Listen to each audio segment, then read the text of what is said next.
Hello, Mochi. We are being blessed by Mochi's presence today for this pregame report, which, by the way, thank you all so much for tuning in. If you end up enjoying the pregame report as the Oilers go on a massive road trip, they are going to be on the road for, quite a while, a couple weeks now. They have the beginning of a back-to-back starting tonight against Philly, tomorrow against Columbus. It's not going to be easy for Edmonton, and the game against Columbus the other night was definitely not easy. They had to have some third-period heroics from Connor McDavid, but I am going to change that graphic to a Philadelphia Flyers logo because that is who the team is playing tonight. It's not going to be easy, folks. The Oilers, yes, we were very happy about their win against Columbus, but it's still not good enough. The team is still not playing anywhere near good enough right now to instill confidence. And on the 7-game road trip, I mentioned in that post-game fan reaction that Edmonton, at minimum, has to win 4 of these games. 5 would give me a lot more confidence that this team is going to turn the season around. Anything less than 4 wins on the road trip is going to be major signs of trouble. And if they get less than 3 wins on the road trip, well, then we may be talking about a team that is not even going to sniff the playoffs. But until we get to that point, in today's pregame report, we're going to go over the projected lineups. I'll go over the stats for both teams, kind of how they stack up against each other. And then I'll go over the keys to the game, players to watch, and score predictions. So please make sure you let me know all of your thoughts in the comment section below. Thank you all so much for your continued support. Apologies for no day after discussion yesterday. It was Remembrance Day, and I just decided to take the day off, just a little extra rest. You know how it is. I hope you all understand and appreciate that. Our projected lines versus not Columbus. Oh my goodness, it is against Philly. What am I doing here? Philly, there we go. My graphics, I swear I changed the graphics and then OBS just reverts it for some reason. On the top line, you have Savoy with McDavid and Mangiapane. We'll see how much ice time Matthew Savoy actually gets up on that top line. Now, this was confirmed at morning skate, so take that what you will. I know a lot of fans, when I post the lines, by the time puck drops, it's not what I talk about on here, and I've been told, hey, just wait till the lines get posted. With Chris Knobloch, you never know what the lines are going to be until puck drop, but this is what he was rolling with at morning skate this morning.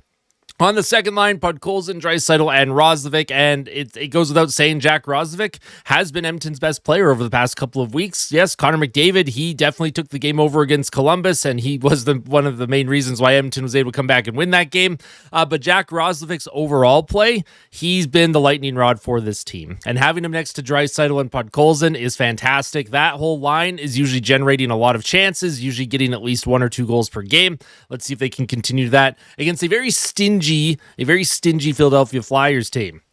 On the third line, you have Howard with Henrique and Trent Frederic. This line did not look very good against the Columbus Blue Jackets. Trent Frederic, credit to where it's due. He did drop the gloves against Olivier. He got his ass beat, but he did show some emotion. That's what we've been looking for from this team. We want to see some emotion. We want to see some fight. We want to see players that actually look like they care. I want that give a crap meter to be at 100 at all times, no matter what the score is. No more sulking and pouting and 9-1 blowout losses. We want to see emotion, comeback wins, right? I know Columbus, maybe not the strongest team in the league, but they came back. They showed emotion. They showed heart and grit, and they came back. Let's see if they can carry that into tonight against the Philadelphia Flyers. It's not going to be easy, but that line, that third line, that could be an energy line for Edmonton if they play to their standard. Trent Frederic, if he's hitting, banging bodies, getting into it after whistles. Ike Howard, use your speed, use your shot. Maybe you can pot a goal or 2 tonight. That would be lovely. The bottom 6 desperately needs to start producing here for the Oilers. On the fourth line, you have Matthias Janmark with Noah Philp and Curtis Lazar. And Janmark, he had his first game of the season against the Columbus Blue Jackets. Wasn't noticeable. He didn't do anything good. He didn't do anything bad. I think he had 1 shot on goal. Good for Janmark. Back to his 13-minute a night. I call it cardio merchant. But you know what? For Janmark, it's going to take some time here, right? I do tease him about being a cardio merchant. It's going to take a little bit of time. I do think the bottom 6 looks a little bit better with him in it, just because I think he's familiar with the team. He's familiar with the system. And Chris Knobloch obviously has a lot of trust in this player specifically. And then once Zach Hyman is back, which will be later on this road trip, likely on Saturday. Who do the Oilers play on Saturday? Give me 1 second to quickly check that out. I know the timeline for Hyman is Saturday night, and that is going to be against Carolina, the Carolina Hurricanes. So yeah, it doesn't sound like Hyman's going to play against Columbus. He could play against Columbus tomorrow, but it does sound like the timeline is going to be Saturday against Carolina. Nugent Hopkins still out about a week or so, but with Chris Knobloch's timetables, when he says a week, sometimes that turns into a month, sometimes that turns into 3 months. So Nuge will not be playing for the first few games on this road trip at minimum. Your extra forwards, David Tomashek, Zach Hyman. Tomashek, not that he hasn't deserved to be in the lineup, but he doesn't deserve to be out of the lineup. It's one of those situations where the Oilers have a lot of forwards and a lot of decisions to make, especially once Hyman comes back into this, into the fold here.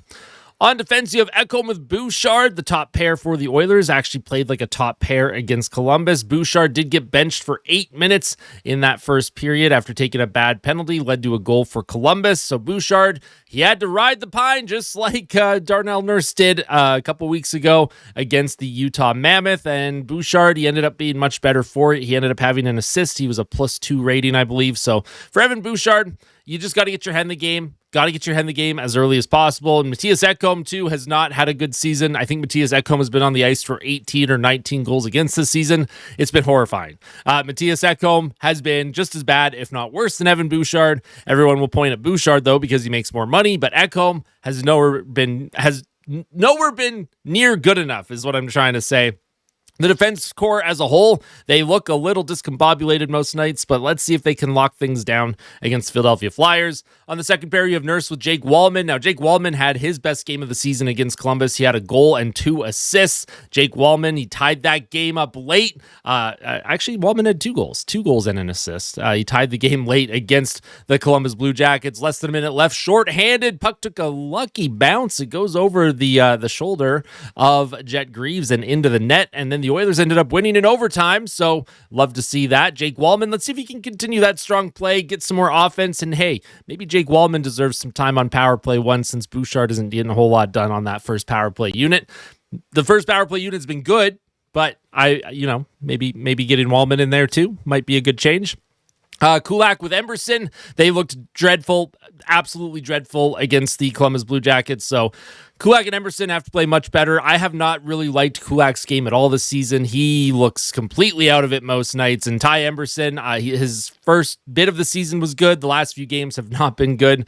Your extra defenseman, you have Stetcher with Regula. Not sure why Regula's out of the lineup. I kind of prefer him in over Emberson right now. But again, I think the team's trying to make a deal or two. They're trying to figure out who they can move out, make the cap work once certain guys are back into the lineup. So we'll have to see how it all shakes out. Skinner will get the start. Stu Skinner gets the win with a .789 save percentage against Columbus. My God, he needs to give us a 900. 900 save percentage, Stu. 900. That's all we want. That's all we're asking for. We want a 900 save percentage. Can Stu do it? I certainly hope so.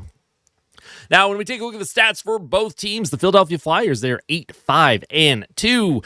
Their power play ranks 15th, 19.6%. Their penalty kill ranks 4th best in the NHL, 88.2%. They only score 2.67 goals per game, which ranks 26th, but they only give up 2.60 goals per game, which ranks 5th. They are a very defensively staunch team. They are very structured and very, very difficult to get through. So the Oilers... The Oilers already play boring style hockey where they don't break through most teams' defenses very efficiently. This could be one of those games where we are bored to death and we watch the Flyers get an early lead and then just sit on it the whole game. And it could be one of the least fun games of the season to watch. But of course I say that, and this could end up being like an 8-7 just crazy game. So who knows what's going to happen tonight. Expected goals for the Philadelphia Flyers, they rank 12th in the league. Shots for percentage, they rank 13th. And their team save percentage at 5-on-5 ranks 22nd at a .9018. For the Edmonton Oilers, their power play ranks 3rd, continues to be very, very good this season. Their penalty kill ranks 9th, also very, very good this season. Special teams have been great for Edmonton. They score 3.06 goals per game, which ranks 17th. They give up 3.47 goals per game, which ranks 27th. That is no good. That is bad, no good. We don't like that. Expected goals for percentage ranks 23rd at 5-on-5. Again, that's not good. The Oilers are not generating nearly enough chances. The puck is not in the offensive zone nearly enough for my liking.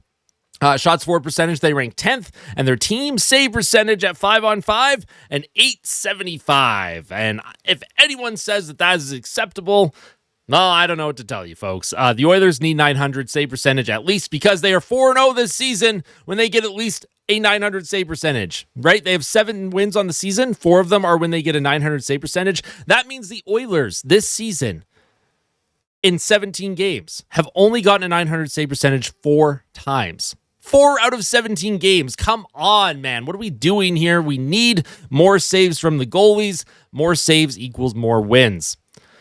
Now, taking a look at the keys to the game for the Edmonton Oilers, they need more than just Connor McDavid. Connor McDavid was the spark of that comeback against Columbus. Jake Wallman, Jack Roslovic, they all had their moments as well. Roslovic with the OT winner, Wallman with the game-tying goal. McDavid had 2 goals against Columbus, but they do need more than Connor. They need more than that top 6. They need the bottom 6 to start doing something. The bottom 6 was abysmal against Columbus. They were on the ice for 0 high-danger chances for the entire bottom 6, right? They have to be much better. Need more from the bottom 6, and they need more from the team than just Connor McDavid. And continue the strong penalty kill. That penalty kill could be a big difference maker against the Flyers tonight. For Philly, they have to remain structured. They have to lull Edmonton into mistakes. This could be a game where the Oilers, their first game on the road trip, they might be a little antsy and they might be a little energetic at the beginning. If Philly is able to take advantage of early mistakes, this one's going to be over very, very quickly, and the Flyers can also attack on transition. Game note, against Columbus, the Oilers' entire bottom 6, Howard, Philp, Frederick, Janmark, Lazar, and Henrique, and bottom pairing, Kulak and Emerson, generated 0 high danger chances for. That's not good. When over half your team and a third of your defensemen are on the ice for 0 high danger chances for, you're not going to win a lot of hockey games. Yes, the Oilers did get the win against Columbus. That's awesome, but they didn't deserve that win. That was an ugly one. Sometimes you get those ugly ones. The Oilers have had their fair share of ugly wins. The whole team has to be so much better tonight. Players to watch, I'm going Roslovic for Edmonton. I'm going Matvei Michkov for the Philadelphia Flyers, who seems to be in the doghouse in Philly, even with a new head coach. So that's unfortunate. I love Michkov, love watching him, and he likes playing against the Edmonton Oilers. He actually scored his first career NHL goal against Edmonton last season, early in the season. So my score prediction, what the heck am I going to go with? Am I feeling good about an Oilers win? Am I feeling kind of not so good? I'm honestly feeling not so good about an Oilers win right now. I do apologize, Oilers fans. I'm going to say 4-2 Flyers with a Matthew Savoy goal. I think the first game of this road trip against a team like Philly, I don't think the Oilers match up against Philly very well at all. And unless Connor McDavid is going supernova like he did against Columbus, I have a hard time believing that Edmonton's going to come out on top. It's not like Philly are a bunch of world beaters, but the way Philly plays, I think it does not play into the hands of Edmonton at all. I think Edmonton's going to struggle tonight at generating chances, and I think it's going to be a long night, but I want to be proven wrong. Prove me wrong. Prove me wrong. Make me look like a dummy. That's all. That's what I want, right? I look like a dummy.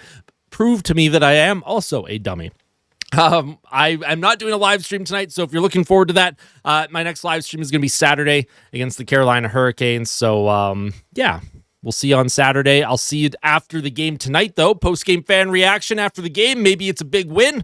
That would be good news. Of course, I still have the broken victory chain, so I don't know what that means. If the Oilers go on a big losing streak because that victory chain is no longer functional, that's on me. I'll say I cursed the team, and I will go get a new victory chain and hopefully turn things around. But we have to see what happens first.